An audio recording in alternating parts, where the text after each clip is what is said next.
Welcome everybody to another episode of My LinkedIn Friends. Today, my special guest is Mike Brennan of Mike Brennan Art and Design. Mike, welcome to the show. Thank you so much, Chris. I appreciate being here. Yeah, absolutely. I'm glad. I'm glad you could make it on. Mike and I just recently connected as people do through LinkedIn and through also mutual contacts through good old fashioned networking.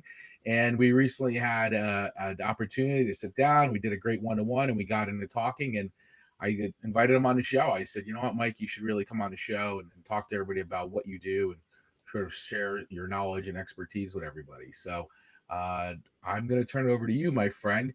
Tell everybody what Mike Brennan's up to. Yeah. So my background is graphic design, and so I'm a visual artist, as you can tell probably by some of my original paintings and illustrations behind me. The way that I talk about what I do is I say I am a creator and communicator that tells stories on pages and stages. And the creator part of that, again, is visual arts. So graphic design, a lot of logos, marketing materials, collateral, things like that, illustrations, whether it's support for design or even like editorial illustrations. And then I also do live event sketching. So obviously right now, there's not too many live events happening. But normally I would be going to a conference or an event and chronicling what's happening at the event in real time by doing these sketches that tell the story of what's happening at the event. Who's there on stage and what kind of crowd participation stuff's happening, all those kind of things. And then on the communicator side, I speak. I talk a lot about creating a daily creative habit, which is something part of my own journey of actually taking a 10-year break in my own art and then coming back to it. And specifically more like the illustration stuff, trying to figure out how do I get back into that? How do I come to a place where I can reintroduce myself to these things that I once loved and, partook in on a regular basis? So I talk about that, and then also, some branding and, design stuff as well. And then I have a podcast, which is called Creative Chats. And I talk to creative people who are across a wide variety of creative expressions.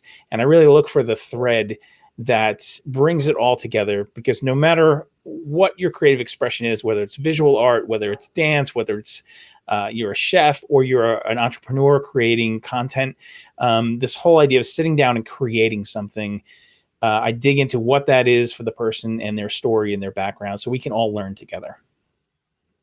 Yeah, that's really interesting. And one of the things I was just recently thinking about, and I get this a lot, because I'm sure you do too, when you're talking to people and you're trying to spitball some ideas and go back and forth, and then you usually get this. Well, you're creative, you're from the creative industry, so it's easy for you to do it.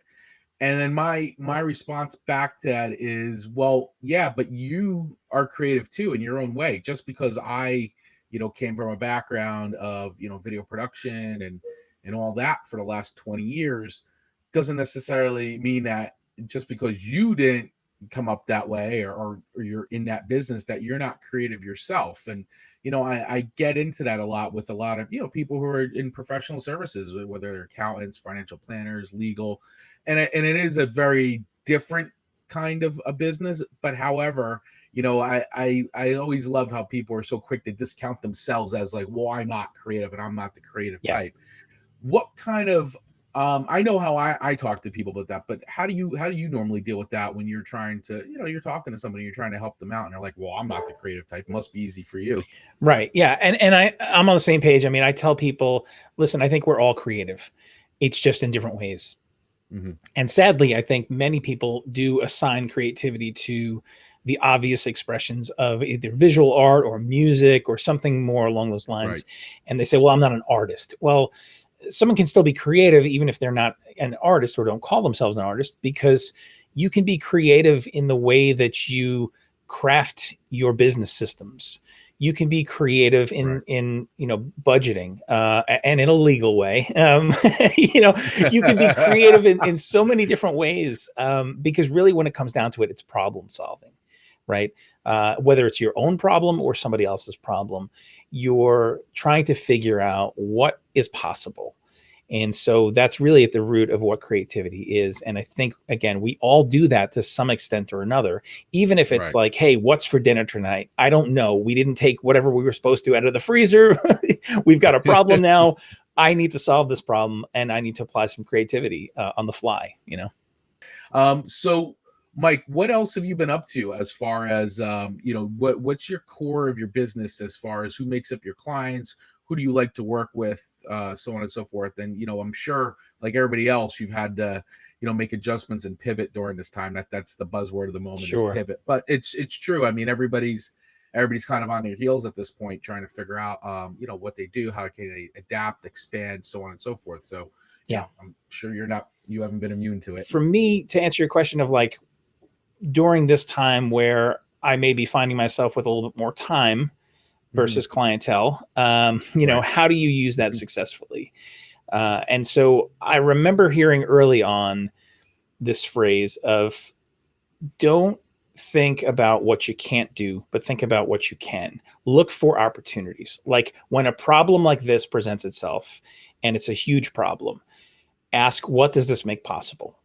And so going into my days and going into my work with that attitude and that perspective of like, okay, there may be a lot of things that I would normally do in this season that I can't do right now, but what Right. does this make possible? And start looking for the opportunities and start looking for the people that I can collaborate with and maybe some other things that might arise that I normally wouldn't have paid attention to because I would have been so busy maybe just doing the same old, same old. And so, even for instance, one of the things that I'm doing right now too is I'm trying to create some more assets for some people who, maybe they can't afford, custom graphic design things. Right. And as you said before, there's a lot of tools out there, but sometimes the problem is people dive into these things and they're like, I don't have enough direction. I don't have enough of a base to know Right. what to do, how to make something look good. So I've started creating some Canva templates. And if anybody's not familiar with canva.com, it's a free resource. There is a paid version of that as well. But you can get on there and create all sorts of different graphics, whether it's for social media, etc., and then just export them and use them as you will. And so I'm Right. trying to create and bridge a little gap there. And so I've created some Instagram posts and stories right now, specifically for podcasters. And now I'm moving on also to some entrepreneurs and personal brands. And then I'm going to kind of go down the line with some other people who are within my sphere of influence and tackle some of those different markets so that I can bring these resources to people and say, listen, I get that this is, can be a scary thing. It can be something where you dive into this program and there's so many features that you feel overwhelmed.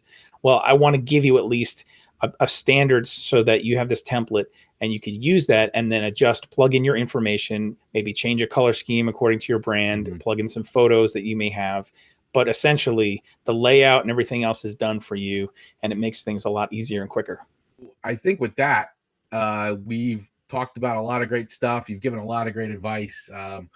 A really, really awesome conversation. And I appreciate you coming on today, Mike, and spending time with us. My pleasure. What's the best way for people to connect with you? So the easiest way is if you go to my main website, which is mikebrennan.me, M-E, and from there you can get to some of the other things, such as the podcast I mentioned. If you are interested in the graphic design stuff, you can go to mikebrennandesigns with an S.com. And from there, you can see some of my work in my portfolio. And there's a tab that says digital downloads. That's where I have some of these templates and vector art and some typefaces and such, if anyone's interested in those resources. Excellent. Very good. And so, yes, once again, thank you so much for coming on. And I want to thank everyone, as always, for watching my LinkedIn friends. And make sure you guys connect with Mike out there. There will be information up top in the captions. So make sure you click that and connect with Mike. And we'll see you guys next time on my LinkedIn friends.